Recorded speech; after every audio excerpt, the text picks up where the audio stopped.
have the beautiful, huge Marengo map. Napoleon has trapped the Austrians in Alexandria, and they have to break out. Coincidentally, Napoleon couldn't sit out here all day, and he was getting ready to attack them. But the morning starts with the Austrian breakout move. First we have the French. Here we have Victor and Lannes starting in a forward position, Murat and Napoleon rearward, and late in the morning some cavalry returns for Murat. In the afternoon, Desai will be coming on here. Facing them is the Austrian army. Breaking out from Alexandria, we have Melas with his large command, as well as some artillery out here on the point to play havoc with any French troops within range. We have Ott's small command with some artillery that can also play havoc on this flank. O'Reilly is in command of the light troops, which are right here.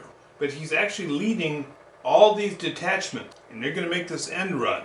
Not really a threat, but the Austrian has to watch what they're doing. And he doesn't know what they are. They could be these forces. We start with the Austrian breakout move. They have one turn where the French don't move. It's just Austrian. They've begun moving out. Now you notice I have these detachments with road column markers.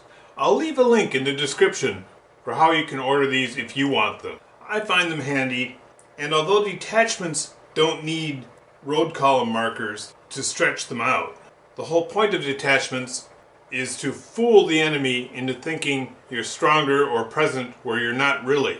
So this looks like a significant force. These three are the supply wagons, and now we begin with the morning turn. To win, they must have a unit within 1/3 of an infantry move of one of the French lines of communication, which are here, here, or there.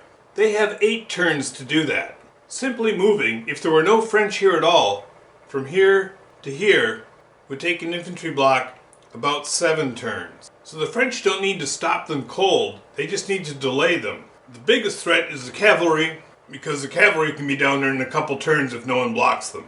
And of course, the regular victory conditions apply. So this game, the French are going to make a show of trying to hold them here, forcing them out into a less mobile, combative arrangement. And then they're going to fall back. Maybe doing a little of both, just trying to delay the Austrians from reaching their objective. Melas move. Lannes. Melas' artillery fires on the French line.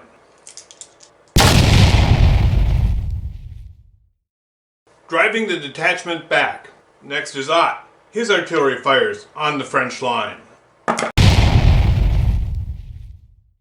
Driving those light troops back as well. And Ott's forces move out. Napoleon advances forward, and Murat races to counter the Austrian cavalry.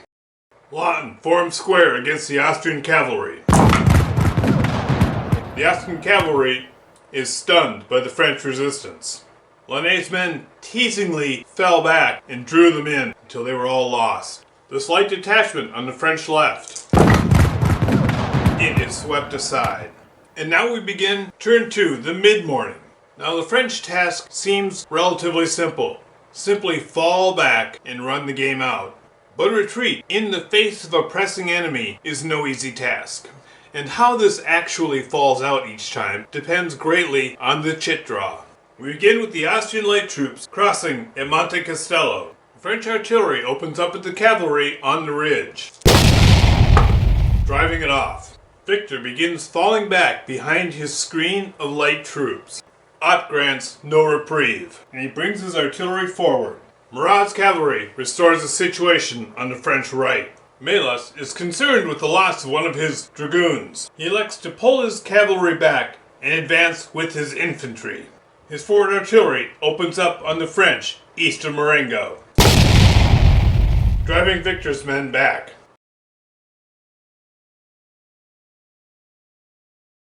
And Lannes falls back. The Austrians encounter the French skirmishers on the left. The French skirmishers, with due diligence, inflict losses on the advancing Austrian troops before they fall back into the main French line. And now it's late morning, and we open with Ott's advance on the Austrian right. Now this looks bad for the French, but Victor hasn't moved yet, which in pub battles terms means that he has the upper hand. He's going to decide how this battle falls out. O'Reilly is active on the Austrian left. Remember, these two blocks are his, and he advances them forward. Napoleon positions his artillery to cover the French right, and in the center, Melas presses his attack. Normally this would be too close and the Austrians would need to pull back because they're in the French field of fire. But these are Murat's cavalry. They don't have a field of fire. Kaiser dragoons recover and the artillery moves forward. The Austrian cavalry lines up on a road and prepares to advance, which means the Austrian bags need to get off the road. Now ordinarily Lon would retreat back from this, but he's on favorable ground, so he's going to hold and see how this works out. He moves his bags back. And now Victor moves to restore a tough situation. And finally, Murat reacts. And now, Murat's cavalry is spread thin. He has dragoons watching the French left, his cuirassiers are in the center, and his recently arrived hussars on the far right. We begin with Lon's defense on good ground, but the Austrian assault is led with grenadiers. Lon ultimately gives ground, but Melas has lost a block of grenadiers. The losses so far to the Austrians have hurt. Melas' far right attack on Victor's men. Victor's men stop the Austrian attack and then fall back. That was exactly what they were supposed to do. Troops on the left are supposed to do the same thing. Let us see. And the fight was hard on both sides. The French have lost their first infantry block. The Austrians have lost 2, plus the cavalry block. It's midday. Turn 4. Riley extends the Austrian left. Ott realizes the precariousness of his position. He brings his artillery forward and fortifies around the town of Spinetta. And Melas continues to press the attack.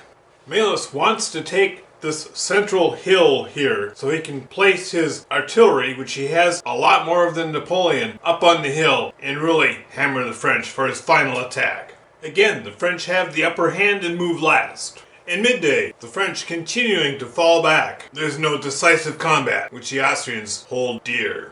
And now it's early afternoon, and that means Desai arrives. Again, the early afternoon opens with O'Reilly on the Austrian left. O'Reilly is extending and shuffling the front. Although Ott would dearly love to unpack his bags and allow his troops to rally and recover, he dare not with French cavalry right in front of him. But his artillery crew finds their matches and open up on the French. The forward troops fall back. The French could also benefit from some recovering, but they don't dare to unpack their bags either. The battle is still too fluid. Next Murat move. He can't command all his cavalry to attack, so he joins the French dragoons on the left. The Emperor's artillery opens up on the Austrian line. The light troops fall back. Though Napoleon does not have the troops to do it, he needs to expend his right. Now Desai arrives. Now they could definitely use some more troops over here on the French left, but it's getting critical over here on the French right. Desai is going to race across, and Melas advances, and he moves his artillery onto the heights. His last artillery runs into the back of his baggage train and has to move on foot. Lannes falls back. Victor falls back. The only combat is the Austrian infantry advancing on the French cuirassiers, and of course they merely fall back. And now it's late afternoon, turn 6. It opens with Desai, who continues moving north. Melas' artillery opens fire on the French. The French artillery is scattered. Melas advances his lines forward, but as the French haven't moved yet, they're just going to fall back. And now Murat moves, and Ott's artillery peppers Murat's cavalry. The cavalry are driven back. Now technically, they're driven off the map and are out of the game, but that seems awfully gamey to me. I don't choose to play that way, but we will put them spent on the edge. It was pretty close anyway. And now Victor moves, pulls his bags back. Napoleon falls back beyond artillery range. Infantry in the center. Lannes' infantry bloodies the grenadiers' noses.